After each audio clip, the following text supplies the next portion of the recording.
Hello, welcome to our channel for probability and statistics. In this video, we will talk about the use of p-values in hypothesis testing. So what is p-value and how can we use it in hypothesis testing? To talk about this, first we have to know the critical region of the test. So critical region is associated with an alpha level. So usually in hypothesis testing, we will define a predefined alpha level. So usually 0.05 or 0.01. So this level means the maximum type 1 error you can commit in the rejection of H0. So H0 is so-called null hypothesis. So which means we will test these hypotheses currently in use. And if we got very strong evidence, then we can reject this H0. Then we will hold H1, which is called alternative hypothesis. So for example, in a test which based on the normal distribution. So we set alpha level 0.05. So which means in the many runs of such kind of tests, there are about 5% of the chance we will get wrong rejection. So which means the H0 is true, but we reject it because we get some random sample and the sample goes into the critical region here at both ends. So this is called a two-tailed test. If we got the sample in any of these two blue regions, then we will reject H0. And this critical level is 1.96 minus 1.96 in normal distribution, because 1.96 will leave the blue area 0.025 here. So here is also 0.025. So plus these together, they're about 0.05. So usually we could test a say value in a normal test. If the say value larger than 1.96 or the say value less than minus 1.6, then we say the say value is located in the critical region in a normal distribution. So we will reject H0. And the p-value is one approach, is the alternative approach compared with the say value approach. So while alpha specifies the predefined maximum type 1 error user can commit with rejection of H0, a p-value approach is designed to give the user an alternative to a reject or do not rejection conclusion by evaluating a real risk of committing a type 1 error. So what means a real risk? For example, we set alpha level 0.05 and we get the sample to test H0 mu equals 10 and H1 mu not equals 10. And after we got the sample, random sample and data manipulation and test methods, after calculation several steps, we finally got a z value 1.87. We do not go to the details in calculation of this z value because this is problem specific in your discipline. So we finally get a z value 1.87, for example. So in a two-tailed test scenario, we can calculate a p-value. So p-value is 2 because two-tailed we have 2 times 2 times the p probability of say larger than 1.87 under the null hypothesis in a normal distribution, because say larger than 1.7 in a normal distribution is 0.03. If we look at the previous figure, if 1.87 here, So this vertical line to the right side, the probability is about 0.03. Then we make 2 times this probability, then we get finally 0.0614. So this is called p-value in a two-tailed test. Because this evidence against zero is not as strong as that which would result from rejection at alpha equals 0.05 level. So we do not reject in this example. So not as strong as means if we reject this H0 based on say value 1.87 or based on a p-value 0.0614, so we will get at most type 1 error about 0.0614. So this is called a real risk of committing type 1 error.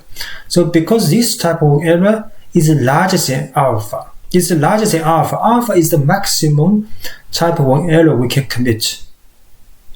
But this one is larger than the maximum, so we do not reject. We will face more risk of committing a type 1 error if we reject at this p level, right?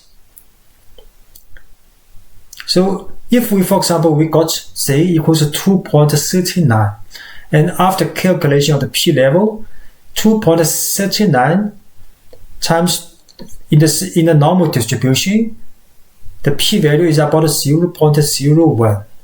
0.001. So this means 0.001 is very low and compared with the 0.05.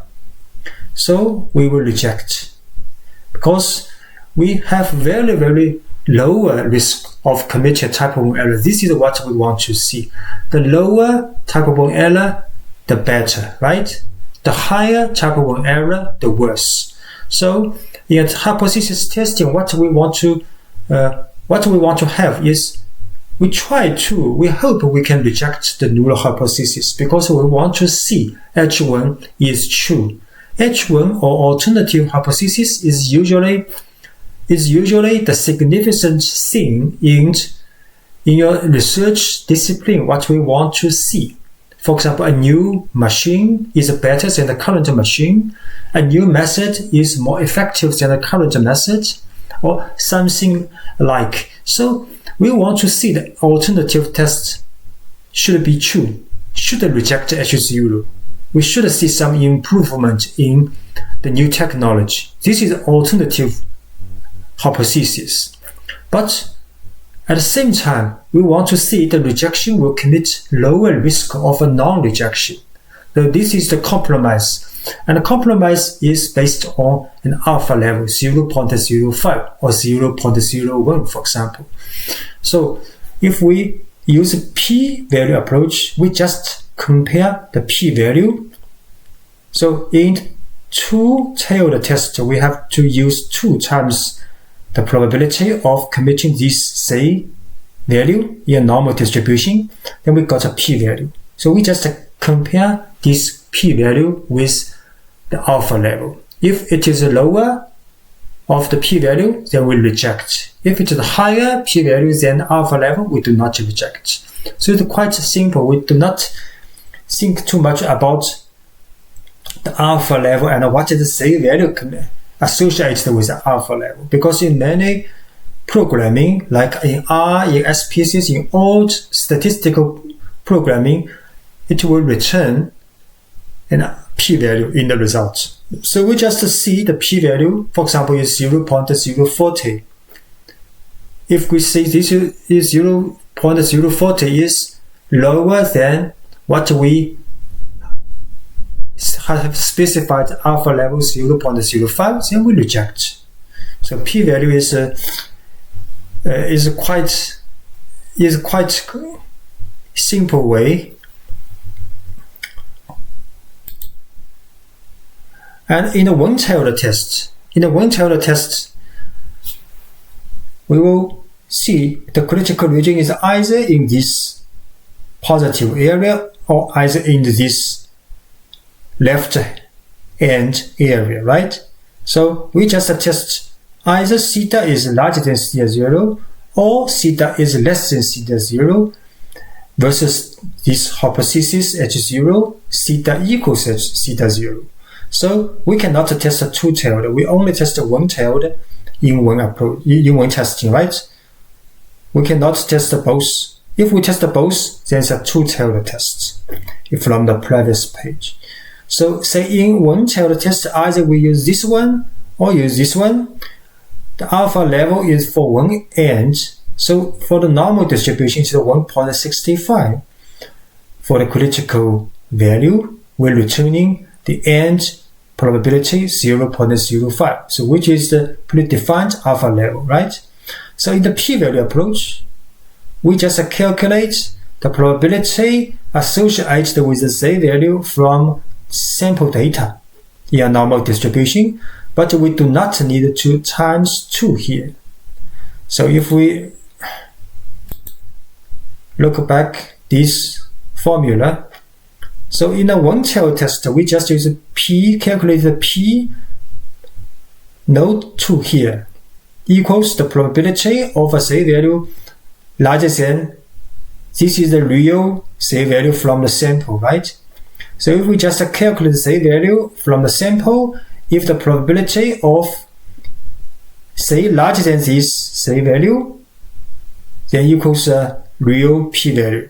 If this p-value larger than 0.05, then we do not reject.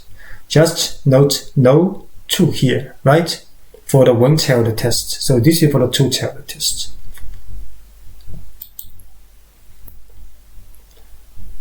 If you want to know more about one-tailed test, two-tailed test, you can just watch our videos on our channel.